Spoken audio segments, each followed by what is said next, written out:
So, magandang umaga po sa inyo lahat. Good morning. Many empty chairs, probably sa bahay po sila nanonood. Magandang umaga po sa inyo lahat. Tila na po ang ulan, pero hindi na po kayo aabot. Alright, ang ating pong, alam nyo, every time na tatayo po ako dito sa unahan, every time, lalo po nagiging challenging sa akin pag nakikita ko po yung pagkakaiba-iba ng populations na nag-attend. So, meron po mga nasa Gen Z, meron po mga medyo matatanda na. And as I prepare my sermon, sabi ko, paano ko kaya gagawin o i-deliver ang sermon na kayang makarelate ako o makarelate kayo sa akin. Kasi pagka masyadong deep, baka sabihin ng mga taga-next yan, parang masyadong malalim naman. Pag naman masyadong parang shallow, sabihin ng matatanda, ang babaw naman. So, challenging po talaga sa isang katulad ko na nagpe-prepare po ng sermon, paano po talaga gawin. So, really, we're totally dependent sa paggawa po ng Banal na Espiritu. Ang title po ng aking pong message for this morning is Walking with Christ Through Sufferings. Hindi po madalas natin pag-usapan ang sufferings. And habang pinag-aaralan ko po ito, sabi ko parang ang hirap ituro ng topic nito in one session only. Kasi masyado siyang broad. Nevertheless, pwede po bang tayo po ay tumayo? I-divide ko po kayo sa tatlong grupo. Group 1, ito po nasa kita. Group 2, ito po Group 3. The first slide, ako po ang babasa. Sunod po kayo, sunod po kayo, sunod po kayo. Basagin lang po natin yung konting katahimikan. Ako muna po. Sa Colossians chapter 2, verse 24, Now I rejoice in my sufferings for your sake, and in my flesh, I am filling up what is lacking in Christ's affliction for the sake of His body, that is the church. Louder.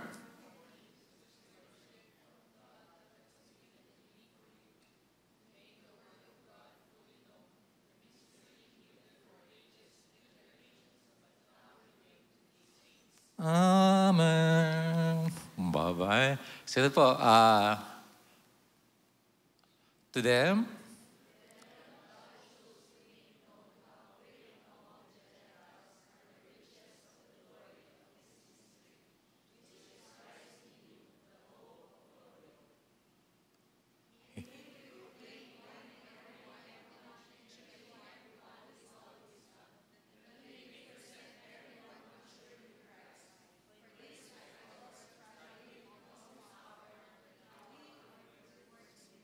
nakalimutan ko po yung sa taas. Muna sa taas. Oh.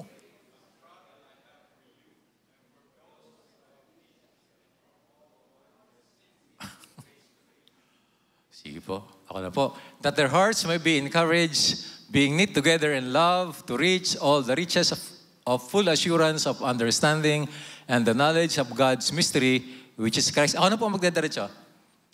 In whom Christ are hidden all the treasures of wisdom and knowledge. I say this in order that no one may deceive you with plausible or persuasive arguments. For though I am absent in body, yet I am with you in spirit, rejoicing to see your good order and the firmness of your faith in Christ. Tayo po'y manalangin. Heavenly Father, I'm asking po the power of the Holy Spirit. Hinihingi ko po, Panginoon, na kayo po, Panginoon, ang kumilos sa lahat po na naririto. Father God, please touch their hearts. Make an impact, Panginoon, this morning in their lives. Katagpuin po, Panginoon, ang lahat po ng naririto. Gamitin niyo po ako. Hinihingi po, Holy Spirit, please speak through me. This is my prayers in Jesus' name. Amen. Pwede na po tayo maupo. Today, hindi ko po gagawin yung karaniwan namin ginagawa na expository preaching that preachers goes by verse, but I will stick on one subject matter only, which is about suffering. Pero for the sake po nung text, I made a one-page summary para maintindihan lang po natin, pero hindi ko na po babalikan lahat po ng mga verses. Ito po yung summary. Sorry, pinakasya ko po siya sa page, kaya po masyado siyang congested, pero I just will read. Paul, writing to Christians at Colossae, rejoices over his own suffering for their sake. For the sake of the church, Paul said, he is filling up what is lacking in Christ's afflictions by making the Word of God fully known, which is Christ, the hidden mystery for a long time, in whom all wisdom and knowledge are hidden, teaching or warning everyone that he or Paul may present them mature in Christ in knowledge, wisdom, courage, unity, and in order. In all of this, Paul labored and struggled so much with God's power, energy, working in him. So yun actually yung summary ng buong binasa po natin. But this morning, I would like to share with you the topic about sufferings. Whether our sufferings is directly related to our faith in Christ or just basically in general sufferings. Narito po yung mga ilang words similar to sufferings kasi inisip ko, naiintindihan kaya ng mga taga-next gen yung word na suffering. Bihira na siguro gumamit ng word na suffering. Oh, are you suffering? Mahirap na siguro na. So suffering or afflictions means difficulty, misery, hardship, pain, sorrow, grief, agony, discomfort, anguish, torment, heartbreak. Sa Tagalog, mas madali po maintindihan. Hirap, mga paghihirap, sakit, pagdurusa. Alright. And let's look on Paul's sufferings recorded in 2 Corinthians sa Bible. Inisip ko po kung, ito po kasi medyo mahaba, pero inisip ko, babasahin ko ba siya lahat o ibubulet ko na lang? Nevertheless, I was convicted to share with you everything.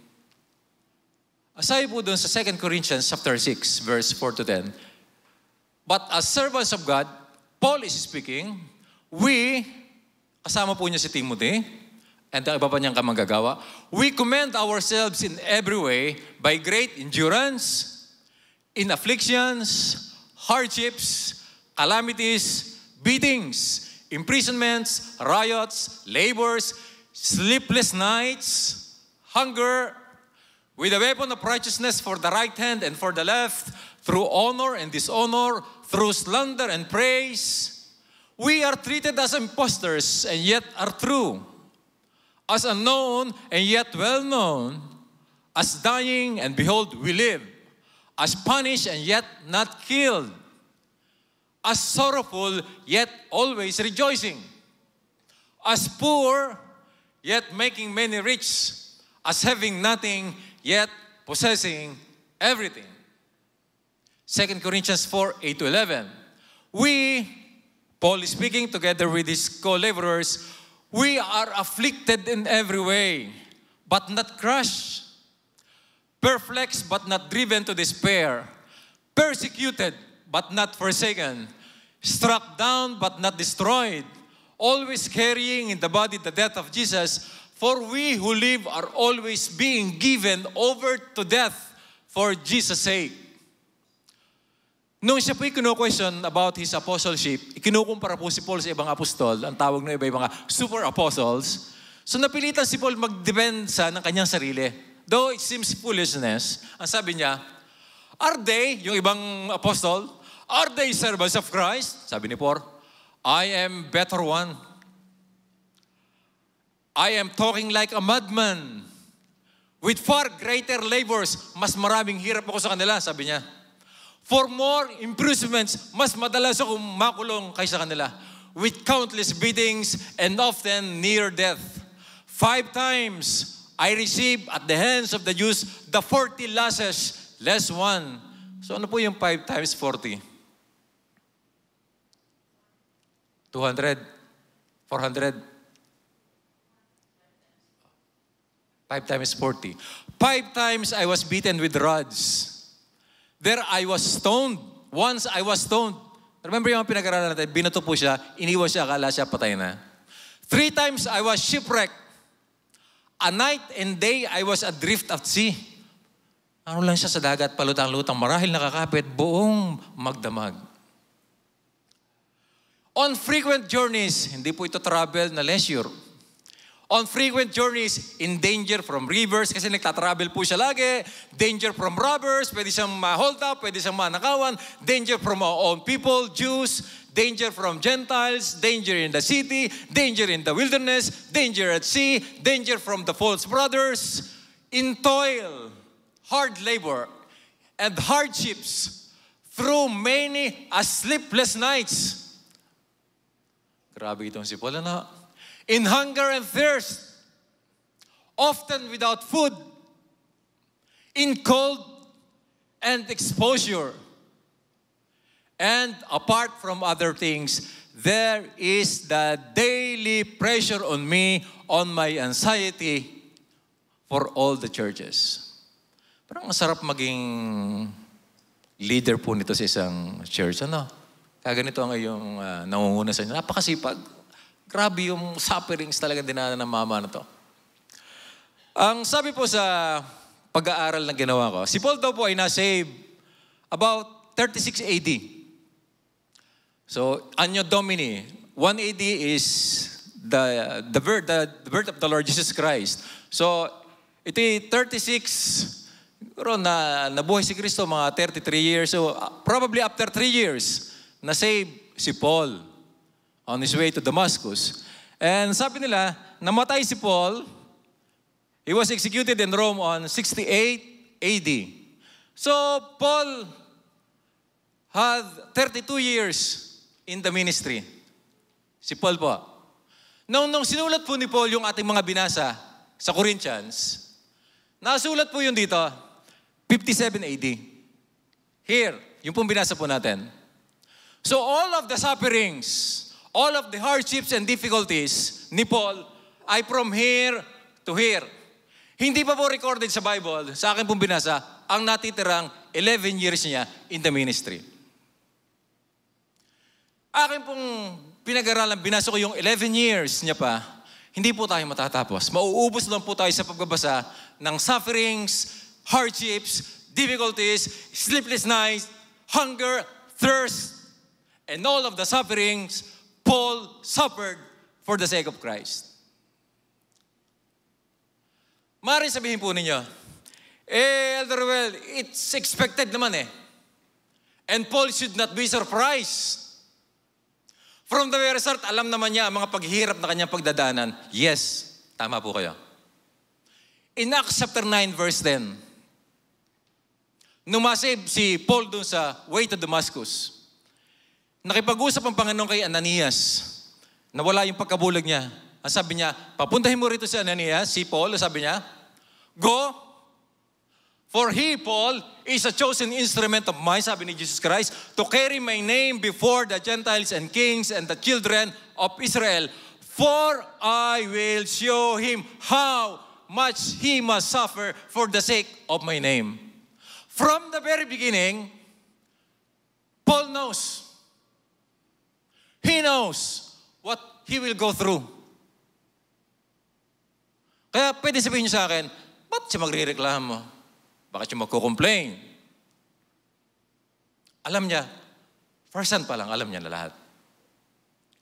Ang sabi po doon sa Acts 20:23, and now behold, Paul is speaking, I am going to Jerusalem, constrained by the Spirit, not knowing what will happen to me there, except that the Holy Spirit testifies to me in every city that imprisonment and afflictions awaits me. Alam na ho ni Paul, he knows siya makukulong, siya maghihirap, and everything.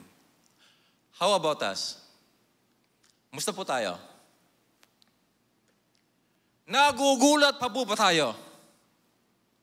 Tayo po ba'y nasusurprise pa?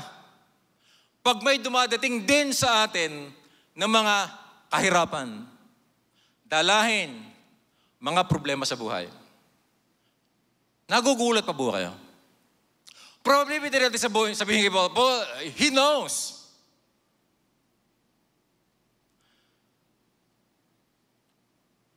isn't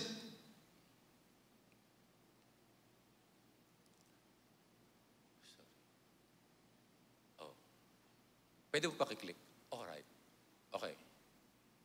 Pabalik ko na isa. Aside po this 1 Peter chapter 4 verse 12. Beloved, do not be surprised at the fiery trial when it comes upon you to first test you as though something strange were happening to you. Pag po may nagkasakit na po sa inyo, nawala ng trabaho, maganda dati ang buhay pero ngayon ay mahirap na, maganda ang kita dati, pero ngayon ay hindi na. Dati malakas, walang naramdaman sa katawan, pero ngayon ay meron na. Persecuted, facing difficulties. Bakit tayo nasusurprise minsan? Dahil ba hindi tayo katulad ni Paul, na kinuusap tayo ng Panginoon na be prepared, be ready for sufferings and everything. Sabi po ng Biblia, do not be surprised. Ang sabi po doon sa isang article na akin nabasa, this is true. This was conducted by Rooted on 2021 Youth Minister Conference. Sabi po dito, why teens and young adults need a theology of sufferings? They found out the biggest struggle that Generation Z, from 9 years to 24 years old, has with the Christian faith is their inability to properly wrestle with the problem of sufferings. Teens and young adults ask, if God is loving, why does He allow His people whom He saved to suffer? Ito daw po yung they found out. Kung ang Diyos ay mapagmahal, He cares, bakit inaalaw ng Panginoon ang mga sufferings? Number one, the truth na gusto ko pong i-share. Suffering is a global experience. A consequence of sins, everyone suffer. From the fall of man, ang sabi po doon sa Genesis chapter 3 verse 16, to the woman He said, to Eve, I will surely multiply your pain in childbearing. In pain you shall bring forth children. Your desire shall be contrary to your husband, but he shall rule over you. Ang sabi po sa lalaki, and to Adam He said, because you have listened to the voice of your wife, because you have listened to the voice of your wife, and have eaten of the tree of which I have commanded you, you shall not eat of it. Cursed is the ground because of you. In pain you shall eat of it all the days of your life. Paano kaya kung hindi nakasala ang ating mga unang magulang? Siguro yung bigas lalapit na ho sa atin, ano? Ay, kasi sabi, in pain you will eat eh. May suffering talaga eh. For we know that the whole creation groans and suffers together until now. Not only this, not only the unbeliever groans. Alam niyo po ba yung groans? Dumadaing, nananaghoy sa hirap. For we know that the whole creation groans and suffers together until now. Not only this, but we ourselves also groan as we eagerly await the redemption of our bodies. As long as we live in this body na hindi pa po transformed and glorified, hanggang tayo po'y nasa sa earth pa, we will suffer pain. We will get sick. We will suffer tears in our eyes. We may ask, why me? We may suffer depressions, everything. We may suffer financial loss, grief, pain, hunger, everything. Kung hindi po ito may tuturo sa atin, baka po magkaroon tayo ng mali pong expectations sa buhay pananampalataya. Hindi po ako against sa prosperity. I'm not against sa prosperity. Meron tayong mga tinatawag na prosperity gospel. Gospel is a good news, di ba? Yes, it's a good news to have a prosperous life. But we need to strike some balance there. Kasi hindi po talaga ang buhay ay prosperous every time. We groan. When my doctor told me 24 years ago that I have to live with some chemicals to induce every day so that I may feel right, that I may sleep every night, it was difficult for me. I have resistance to go to the doctor. My wife was pregnant to our first baby. She is crying. Sabi niya sa akin, Dad, magpa-test ka na. 7 days, 7 nights without sleep. I'm always afraid, I'm fearful, I'm anxious, nangangatal ako, kinakalambag. And I asked the Lord, kasi kinukonsider ko ang sarili ko na, okay naman ako na Christian. Pero why do I have to suffer with some chemical imbalance in my brain? Why do I have to take serotonin every night and Ribotril every night for 24 years? Because if I will not take one day, I will not sleep. I will suffer so much trouble and anxiety in my chest, in my head. Because that's the reality of life. We groan. We are still living in this body.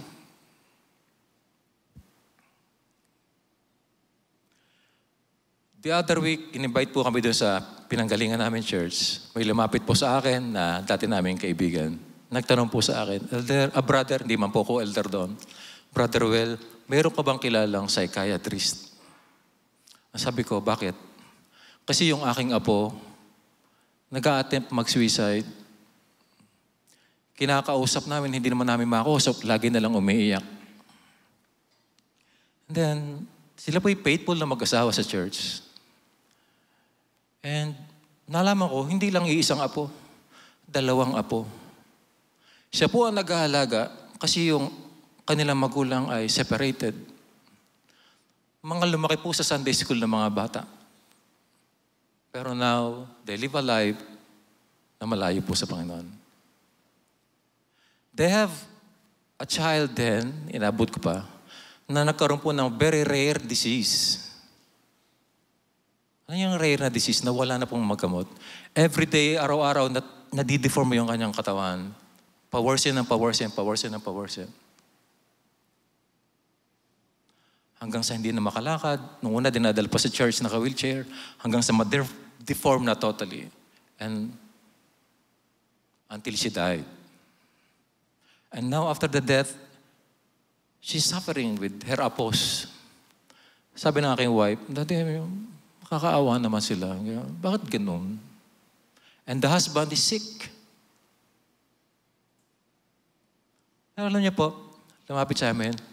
May brother, alam mo, nag-aaral ako mag-piano, mag-keyboard.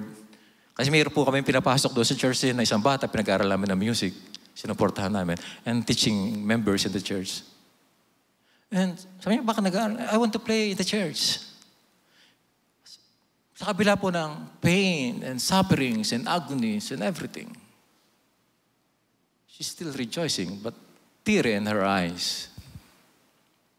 Alam niyo po yung rejoicing and suffering, ang hirap pong pagsamahin.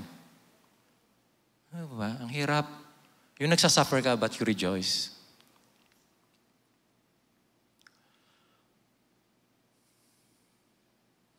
Suffering is a privilege granted to us.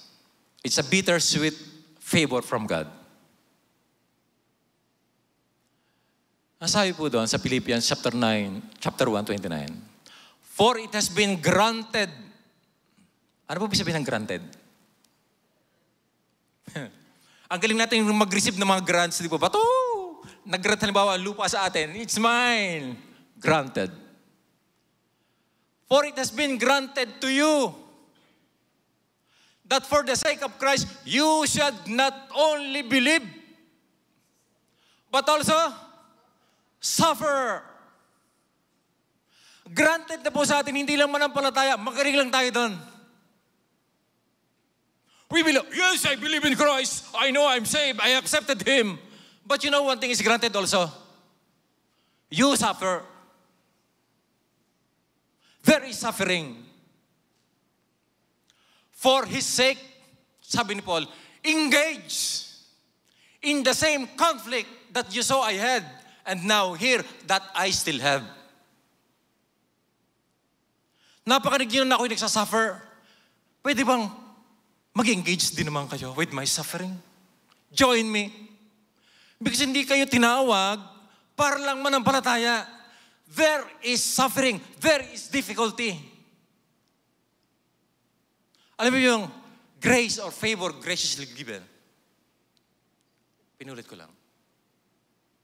Engage. Why do we avoid sufferings? Bakit tayo natin na mahirap?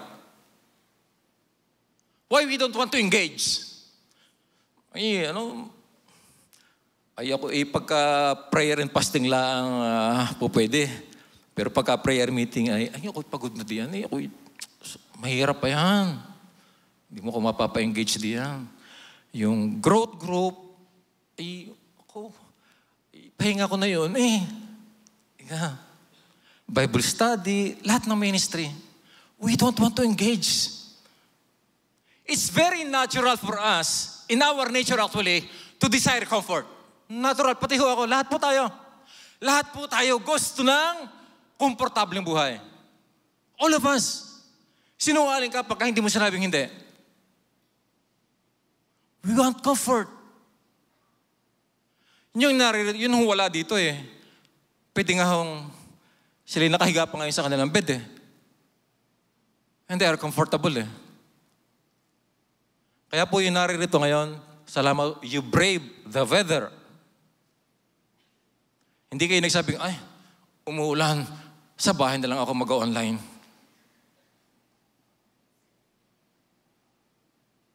Hello. Hindi po ako galit. Hindi ako galit.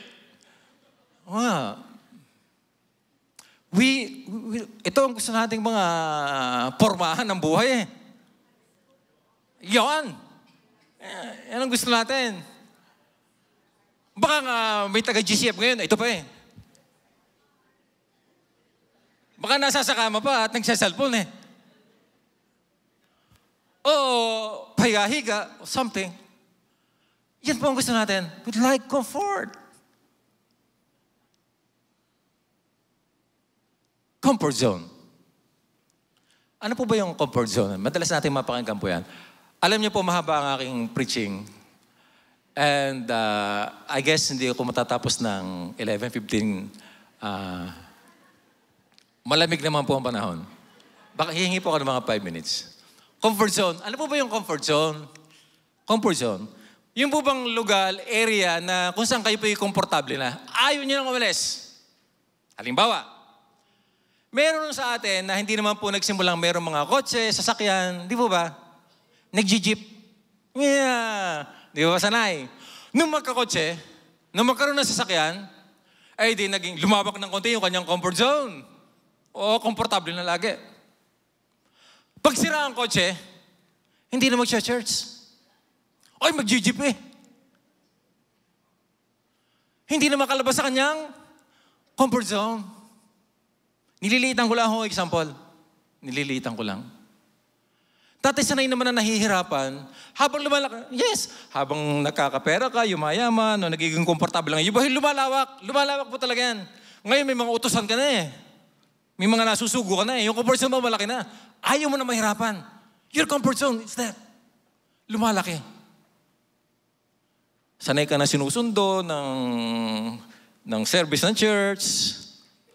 And nagkataong walang service, ayaw mo na lumakad papunta labasan. Kasi komportable kang higay pinupuntahan sa bahay. And you grow your comfort zone. You're growing. Ayaw na nating mahirapan.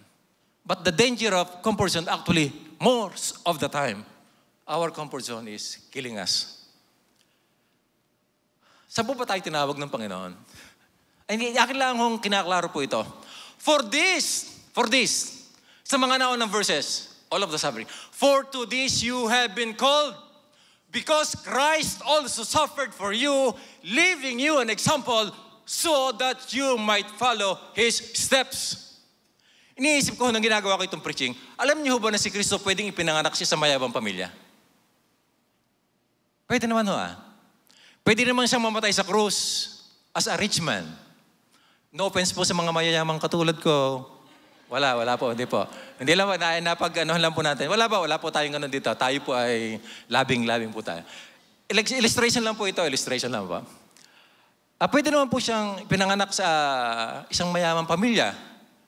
And then, pwede naman siya maghirap on the cross. Kahit siya rich. Pero minsan inisip, why he grew up in a simple family? Siya ay karpentero and everything. And then he suffered and he died. Tapos halimbawa ang pinasusunod sa atin, for this you have been called, saan tayo tinawag? To suffer also for Christ. Mahirapan ng konti. Sabi po doon sa Matthew, and a scribe came up and said to him, Teacher, I will follow you wherever you go. And Jesus said to him, foxes have holes, and birds of the air have nests, but the Son of Man has nowhere to lay his head. May gustong sumunod doon sa Panginoon. Pwede nga pala ako maglakad, sabi doon sa CMC. Sabi ng isang scribe, Lord, ako'y susunod sa'yo. Sure? Sure ka? Ang mga foxes, meron silang mga butas na natutulugan sa gabi. Ang mga ibon, meron silang nest. Ako, sabi ni Jesus Christ, the Son of Man has nowhere to lay his head. Komportable po ba ang buhay ng Panginoon? Tingin ko hindi. Most of the time. Tingin ko most of the time hindi. Parang si Paul. Nung binabasa ko yung mga records niya kay Paul, meron kayang araw na si Paul ay hindi nahihirapan. Parang halos everyday.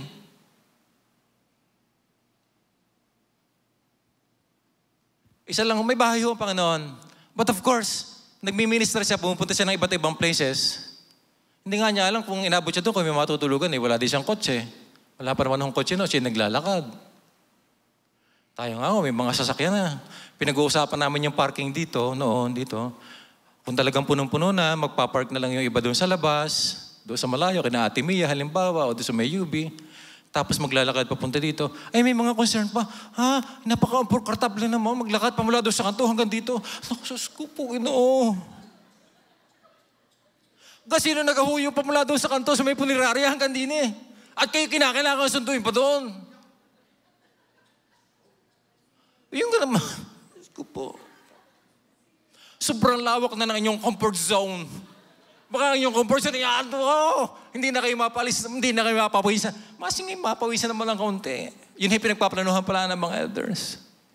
Okay lang ho ba kayo lalakad papunta dito? Okay lang. Ang Panginoon, kayo nga sigurado pag-uwi, matutulugan. Ang Panginoon nga, hindi nga naman. Kung isa ako tutulog ngayong gabi, siguro maghahanap ng isang disipulo. Oy, Pedro. Ay, okay, inaabot ako ng alas 7. Pwede ako matulog sa inyo. Sabi ng Panginoon, follow me, follow my footsteps. Then Jesus told his disciples, if anyone would come after me, let him deny himself and take up his cross and follow me. May cross po talaga, may hirap. Sa mga, meron po akong naging isang engineer sa planta. Meron po kaming isang engineer doon. Lumaki po sa pamilya na may kaya, from Mindanao. Paglipat niya po ng Santa Rosa, Laguna, ay di po nangupahan lang. Magkakasama yung mga bagong engineer sa isang bahay. Noon po naman yung Santa Rosa yan, yung Paseo, yung Pundo Valley na yan po ay gubatan pa nung una. Doon po ako nagtatrabaho in that area. Wala pa mga palabahan. So nakita nila yung isang engineer namin, umiiyak. Yes, umiiyak po talaga. Crying. Alam niyo po, nagmumura pa. O nagko-complain. Pinagagalitan ng kanyang mami. Totoo po ito. Nung mapasukan ng isa kong katrabaho, sabi niya, bakit pare? Sabi ko, pare? Alam mo, umiiyak. May planggana, may tubig. Niyayak-yak yung kanyang maong jeans.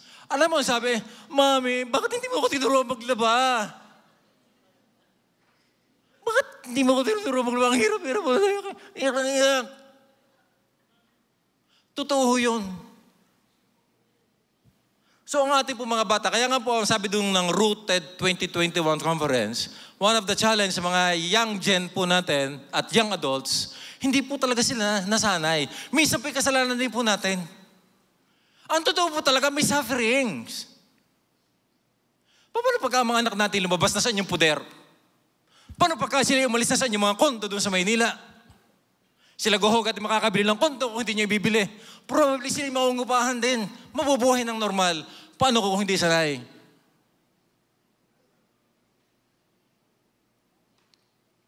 Anak, ikaw nakakapag-church pa dyan sa Maynila. Hindi na po ba? Bakit? Ay, mag-GG po ako. Susuko po, anak. Di ni isa na yun ang hatid ng mami sa simbahan, sundo, lahat. Masyadong malawak ang comfort zones. Pero ang katotohanan ng buhay, mayroon po talagang suffering 8 minutes na pala ako. Wala pa ako sa kalahati. Minsan naman, para din po tayo dito, lalo na mga leaders ng simbahan, tawa kayo ng tawa. Leaders ng simbahan, o kung ano man, may pangungunahan. Minsan, meron din sa atin, o minsan tayo din, parang mga scribes and Pharisees. Sabi ni Jesus, Matthew 23, Jesus talking to scribes, for they preach, but do not practice. They tie up heavy burdens, hard to bear, and lay them on people's shoulder, but they themselves are not willing to move them with their finger. Yan. Ang gagaling gumawa ng mga programa sa mga meetings. Hindi mo naman mautap-tapan pagka oras na ng gawaan.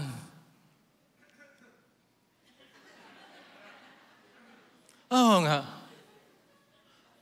Magaling lang mag-suggest. Magagaling matatalino Magagaling, Ay, mga linses. Magaling mag-put ng way on the shoulders of others. Ay, wala dito si Elder Grito, siya na lang.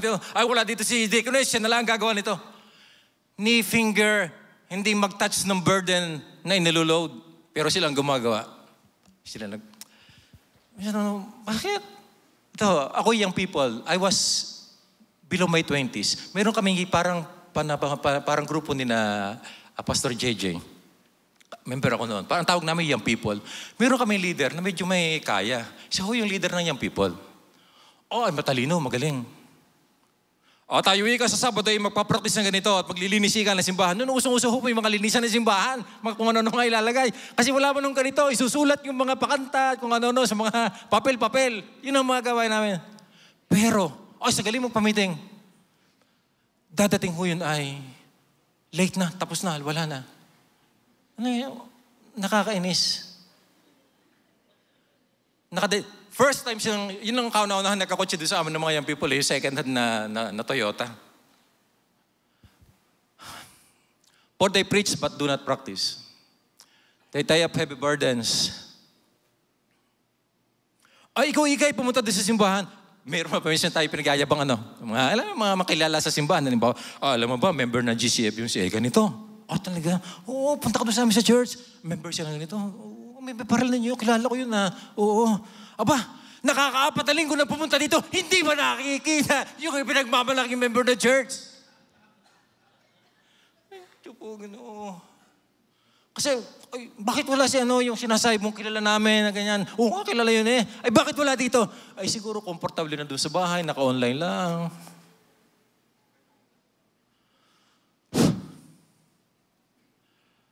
Bakit nga kaya ako gayon? Hindi ako galit sa inyo. Pagka po kayo nagsasalita, medyo kayo nasasaktan, wala po akong intensyon kayo po isaktan. Hindi nga pa, wala pa. Mahal ko po kayo. Elder Ruel, do you mean God does not want me to be happy? Do you mean God does not want me to be comfortable and satisfied? No. Babalansihin ko po. Hindi po. Gusto po ng Diyos na tayo po ipagpalain. Kasarap ka ho ng lahat, papasok po dito. Lahat kayo nakasasakyan. Ang kasarap mo ba na yung lahat papasok po dito, kayo ay hindi kayo papawisan kasi galing kayo sa aircon na sasakyan, papasok ninyo, naka-aircon pa din. Ay di ba ho, napakasarap. Napakaganda. Wala kang mararamdamang dadaing na may problema, may financial problem, may ganito. Wala kang napakasarap. Kaso lang hindi po yun eh. Hindi po yun ang ating buhay. Nabasa ko po ito. Nakalimutan ko po, i-note lang ko saan ko kinuha. Pero sorry. While it is full of reward and fulfillment, the Christian life is rarely a smooth road. Bihira. God may not allow us find or stay in a cozy comfort zone because that is when we are most likely to slip into dangerous spiritual drowsiness and complacency. Pag nasupungan ninyo yung masyadong komportableng buhay na, baka kaya hindi ibigay ng Panginoon. God knows that we may become drowsy and complacent na sa ating Christian life.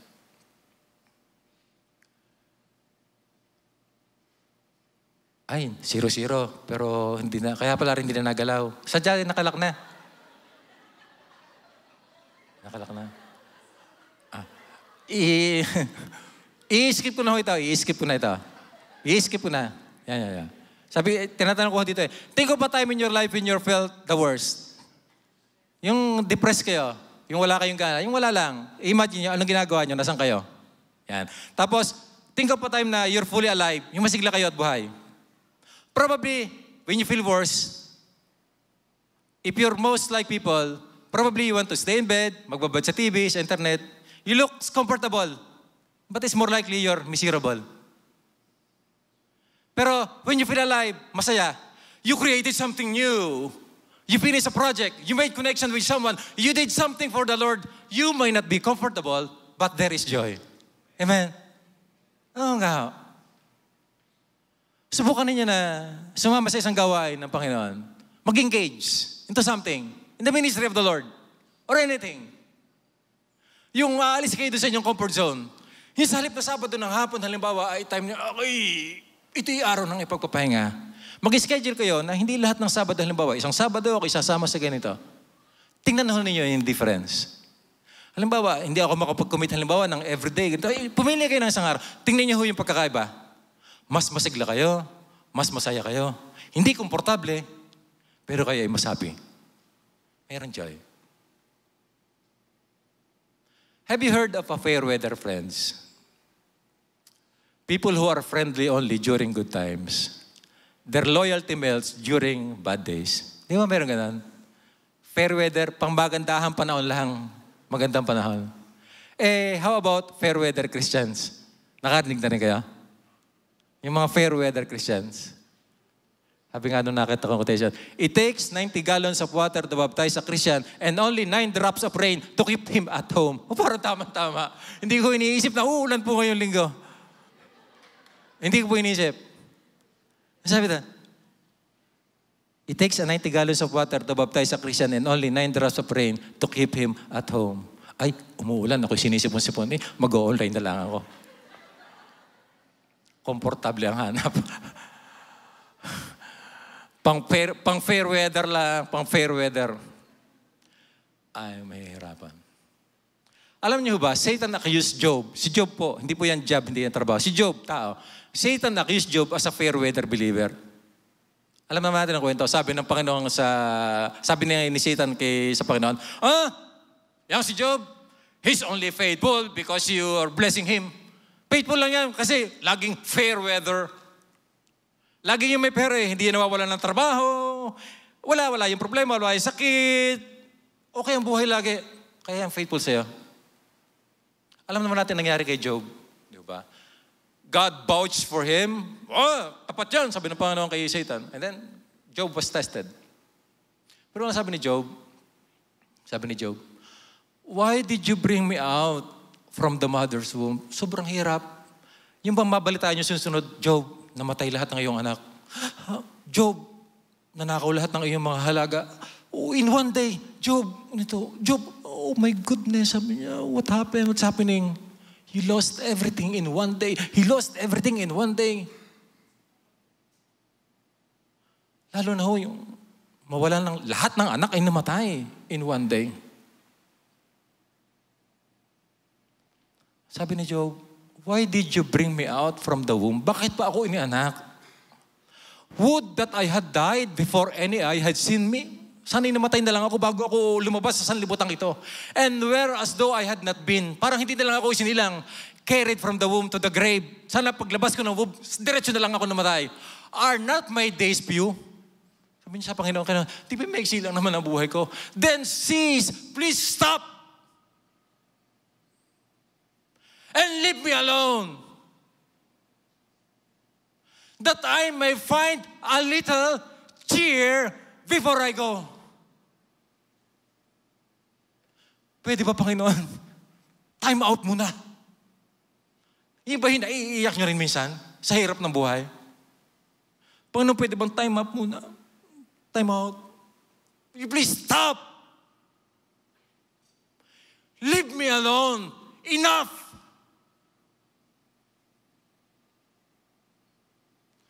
May silang ang buhay ko. Can you give me a little time of that short life to cheer?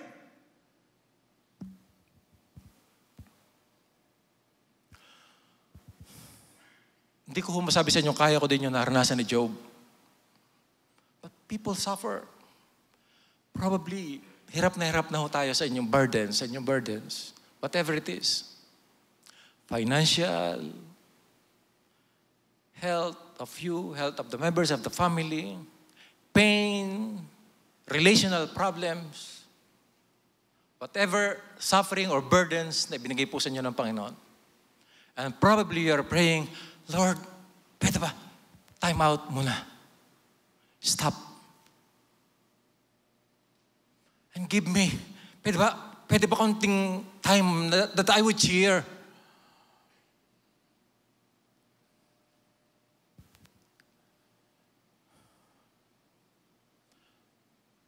Suffering as a tool of sanctification.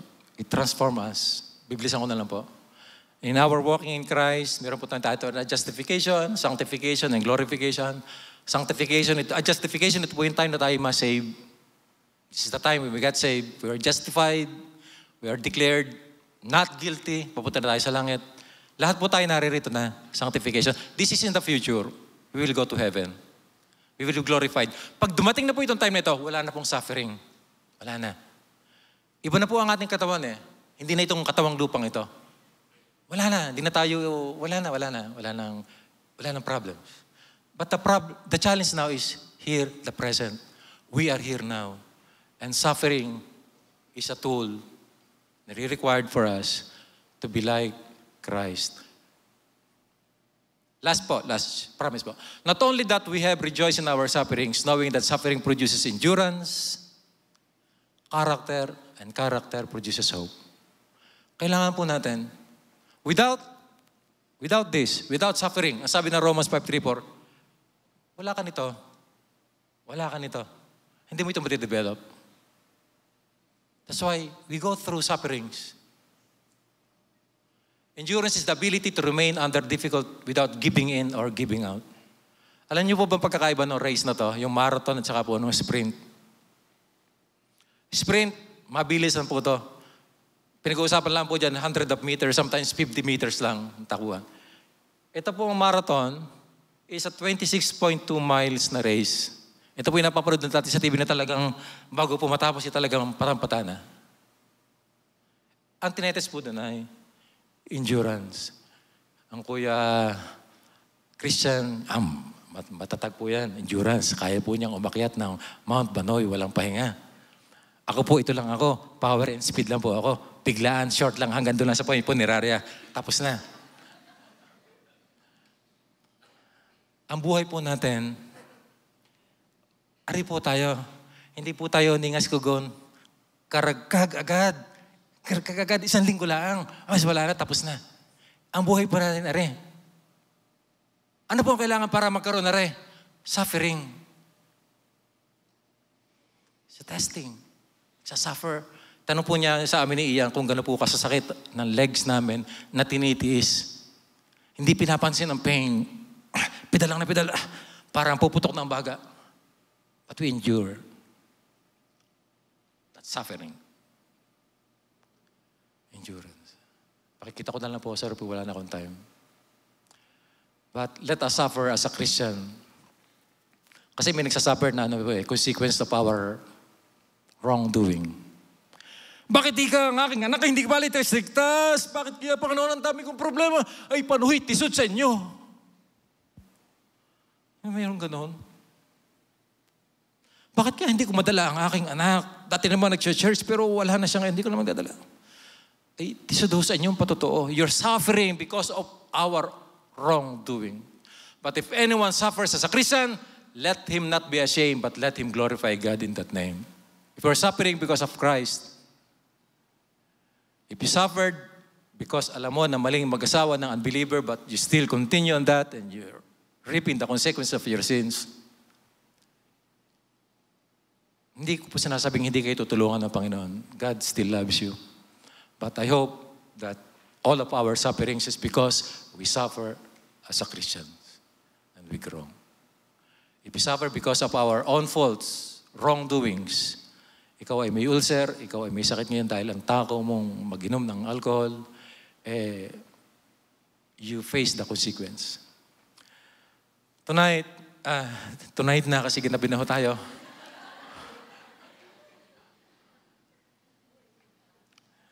Suffering is here to stay. Suffering is here and here to stay.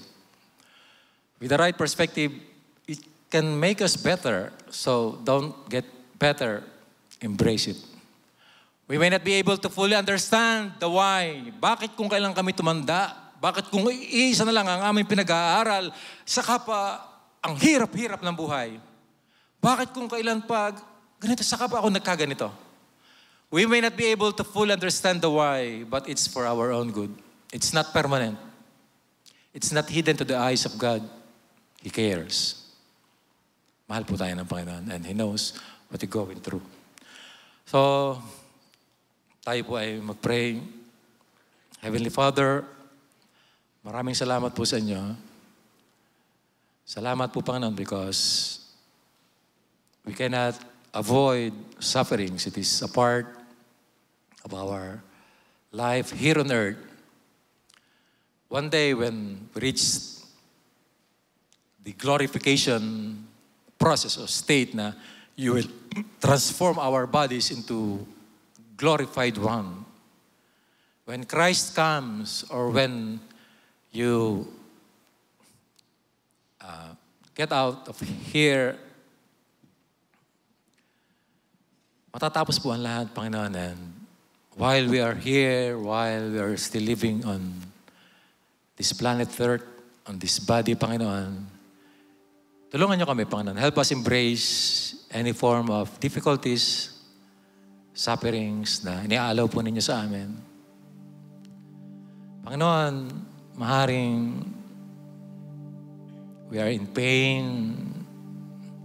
Parang tatanong marahil yung iba sa amin why we are suffering such problem, difficulties. Bakit may sakit ang aking anak? O bakit ako may sakit? O bakit financially ang hirap-hirap? O bakit ang aming relationship na aming mag-asawa hindi ayos? Ng pamilya, ng aming mga anak? Whatever suffering, Panginoon, whatever pain na ini-endure namin, kahit po yung mga kasamahan namin sa church na hindi naman po ibig sabihin na may kaya, mayaman, ay wala pong sufferings. We suffer, Panginoon. All of us suffer. Different forms, Panginoon. We suffer.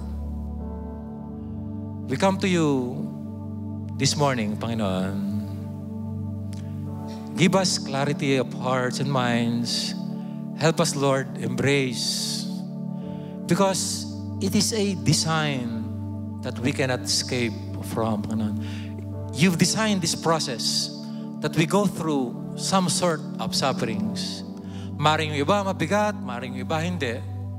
But we suffer. Estudyante, nag-aaral, may trabaho, all levels, Panginoon. May kanya-kanya kami mga dinadala, we go through. And we thank you, Panginoon. We praise you. Because we're not alone. Kasama ka namin. Alam po ninyo ang lahat. Help us bear difficulties. Strengthen us, Panginoon. Help us endure. Help us knowing that you know everything na nangyayari po sa amin. This morning, dinadala po namin sa inyo. Itinatas po namin ang lahat ng kabigatang aming daladala, Panginoon. We're lifting up. We're thanking you. We're praising you. Salamat. Salamat, Panginoon. Thank you. You know what we can bear. You know what we cannot bear. You know. You know our limitations, Panginoon. Alam po ninyo kung hanggang saan lang ang aming kaya. Huwag po, Panginoon. Huwag niyong ibibigay sa amin ang hindi po namin kaya, Panginoon. At kung kami, Panginoon, ay nasa verge na of giving up, kung kami halos na ando na sa, parang kami mag-give up na, Panginoon, we're tired so much, Panginoon, of carrying burdens. We're praying, Father God, please help us. Please join us. Please help us, Lord, because we can't. Hindi namin kaya sa aming sarili. Hindi po namin kaya sa aming sarili. Salamat po. It's our prayers in Jesus' name. Amen.